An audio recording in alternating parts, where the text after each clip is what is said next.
Com un rei que té canaris. A vegades, emperò, l'oncle Pere Josep tardava a contestar les cartes del nebot i el jove seminarista es queixava de la dilació. Se'n queixava amb una certa tristesa a les paraules. No sé què me passa, tants de dissabtes que li escric, i ni sé si ses cartes se'n van a Caliorna, que qui hi va no torna, o si arriben a Manacor. Vull dir que escric i ja m'he avasat que, quan tir sa carta dins sa maleta, pens que la tir dins un avenc. I quan la don en el carreter, fas comptes entregar-la a un llop o a un gat, i entre mi mateix dic: a bon gat encomanes formatge. Més endavant, a la mateixa carta, insistia i acudia novament al vers per tornar-se a plànyer de la tardança amb què rebia les cartes, enyorós del petit univers familiar, lluny de la seva gent. I qui ho paia mentrestant és el pobre d'Antonetos, que s'està amb aquests apretos esperant. El sentiment de l'espera i la tendresa, en aquests versos, utilitza un dels noms derivat d'Antoni amb què la família devia dirigir-se a ell de forma catalana, Antonetos. També, a vegades, escriu Antonió i firma una carta amb aquest nom, Tonió Alcover, dia 10 de juny de 1882. Però també es diu a si mateix Antoní, i en alguna ocasió àlies Sirguer, nascut a Santa Sírgia.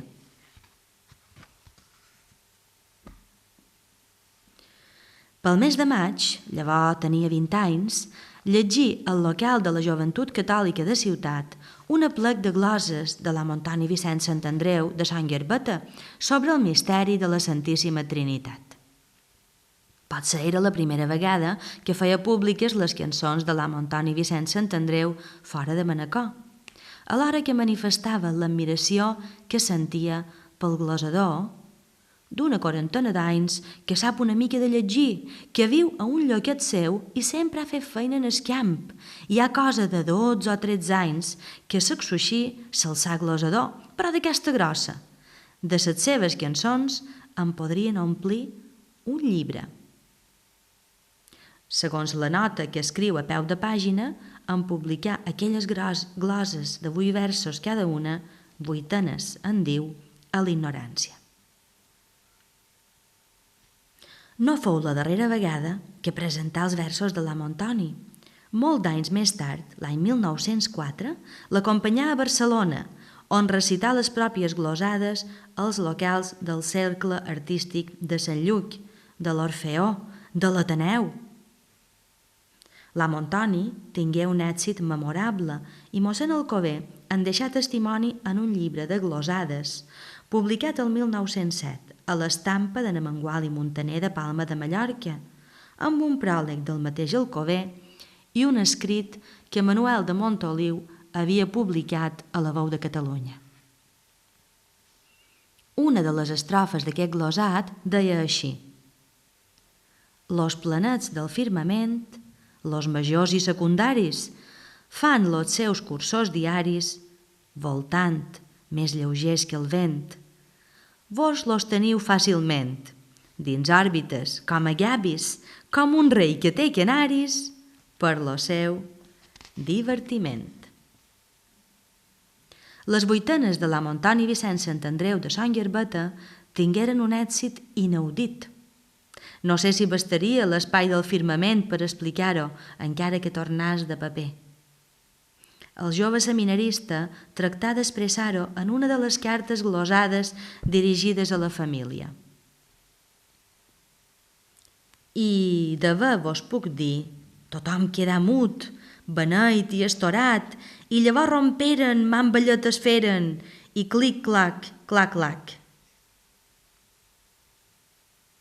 També don Tomàs Fortesa manifestà la seva opinió. Havia quedat extraordinàriament corprès de l'enginy de l'amo Antoni i acabà per dir, en l'efervescència de l'admiració i l'entusiasme, que havia excel·lit l'obra poètica de Ramon Llull.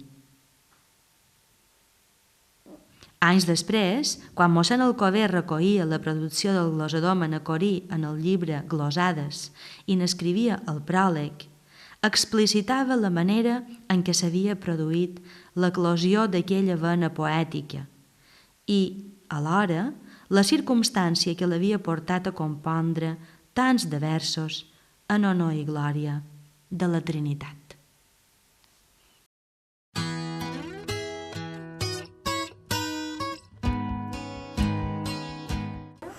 Bé, bon vespre, som Antoni Oliver i, entre altres coses, som el president de l'Associació Veïnat del Convent. Un poc per això és el motiu de la rondalla d'avui, de la rondalla de Sant Vicent Ferrer, ja que sent el president de l'Associació Veïnat del Convent i el convent sent el convent de Sant Vicent Ferrer, doncs tot venia un poc en consonància i un poc a to, no? La rondalla de Sant Vicent Ferrer, en Jordi de Racó va escriure una sèrie, totes són molt curtetes.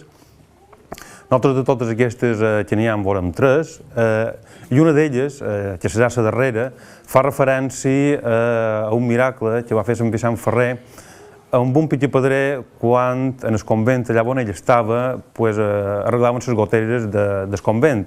I quina casualitat que en aquells moments el convent de Sant Vicent Ferrer de Manacor també estigui ple de goteres perquè està en una fase de restauració, però és que la cosa ha vengut, com se diu, com en ell en el dit, no? Quan la Magdalena ho digui, podran començar ja aquesta... Intentaré contar aquestes tres rondelletes.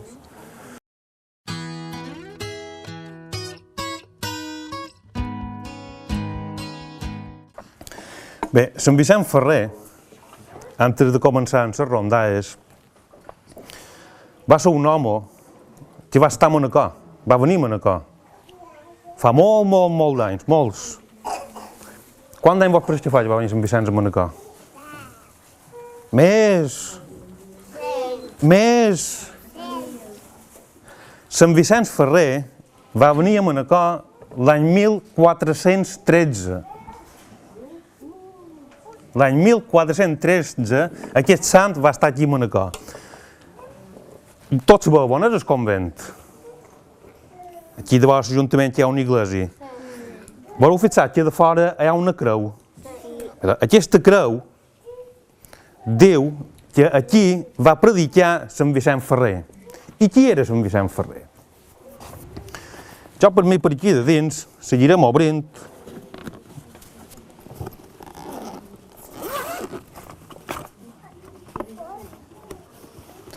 I per mi trobaré a Sant Vicent Ferrer.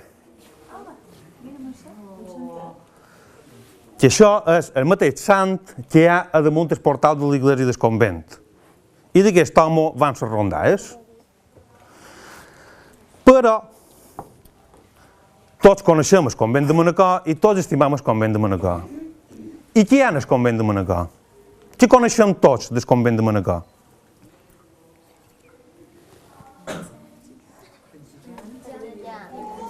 I la geganta? I què li diuen al gegant? Vicenç. I li diuen Vicenç perquè els frares del convent li diuen Vicenç. I per això li diuen Vicenç. I a ella què li diuen? Catalina. Catalina? I tu com saps tant? I pot venir tu contra la rondalla?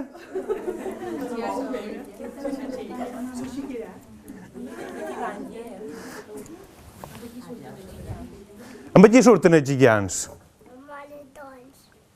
I amb aquí més? Surten en sol moratons.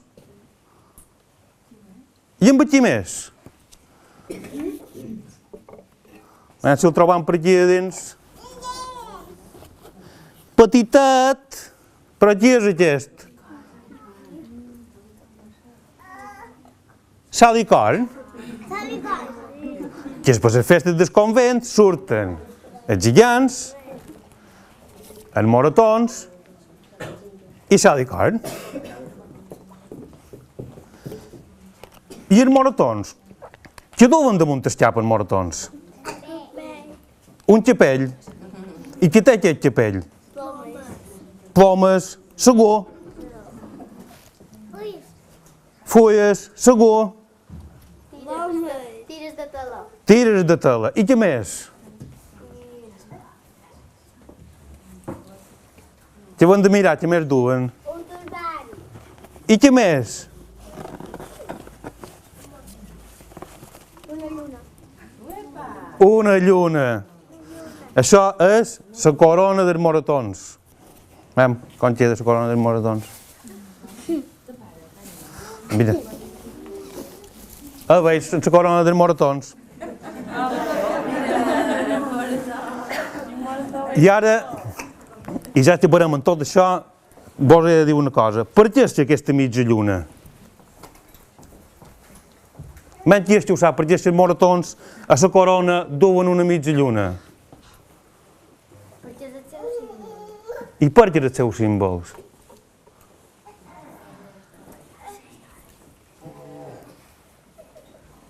Això és com les rondalles. Les rondalles sempre ens ensenyen qualque cosa.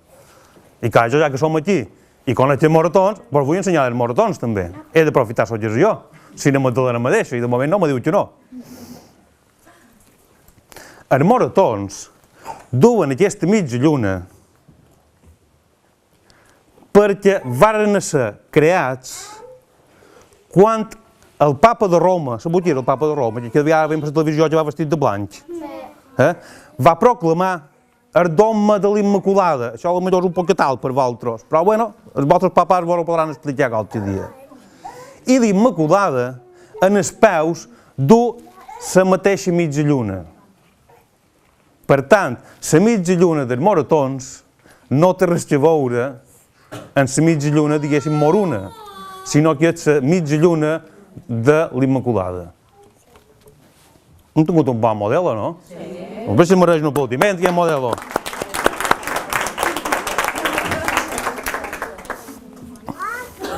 Bé, i doncs, Sant Vicent Ferrer, quan va ser a Mallorca, que va venir a Manacor també, pues, va anar a predicar aquests sermons que fan els capellans quan diuen la missa i tot això, i va anar a predicar per tots els pobles de Mallorca. I va anar a la Pobla. Sabeu on és la Pobla? Sí, en Corinjo. I doncs, aquell home, pues, se'n va anar allà per la Pobla i va començar a predicar que el bon Jesús estava en el cel i que havien de fer les coses ben fetes. I els poblers varen trobar que, vamos, que exagerava massa aquest home, que diu, tu, tantes coses, deixa't anar, i què varen fer? Pues van agafar les pedres de la Pobla i el van començar a pedrejar. Sant Vicenç, més aviat que de pressa va partir a córrer. Però aquell home, en vez de dir-los dolents, pues no. Quan va ser la sortida de la Pobla, se va girar als poblers i va dir, ara, com que vosaltres heu apedrejat a un enviat de Déu, no tindreu mai més pedres en el vostre terme municipal. I els poblers diuen que si volen fer cases, se n'han d'anar a cercar les pedres a cada veïnat, perquè no tenen pedres perquè van predicar, van pedrejar a Sant Vicenç. Què vos pareix? I doncs, ja n'aprendem d'aquesta, d'en Riuramon i nosaltres dels Sants. Això és el que compten de Sant Vicenç a la Pobla. Què vos ha parescut? Està curteta. I l'altra? Pues, quan Sant Vicent va anar a Vall de Mossa? quan Sant Vicent va anar a Valldemossa, pues, mentre es predicava, se va posar a ploure. I la gent, quan va veure que plovia, va partir a córrer. Però n'hi va haver que varen quedar per sentir-lo. I què me'n direu? Que els que varen quedar no se varen banyar. Perquè Sant Vicenç, que feia molt de miracles, va fer que tots els que l'escoltassin no se banyassin. Què vos pareix? Qui sabeu que és un miracle? No sabeu que és un miracle. Què és?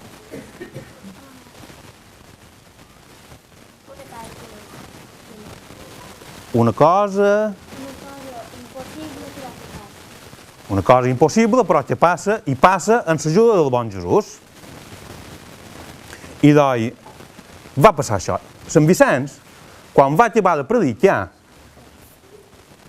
va tenir set, i se'n va anar a un bar d'aquells que hi havia en aquells entonces per de Valldemossa, i va dir al camarer que me vol donar una gerra de vi.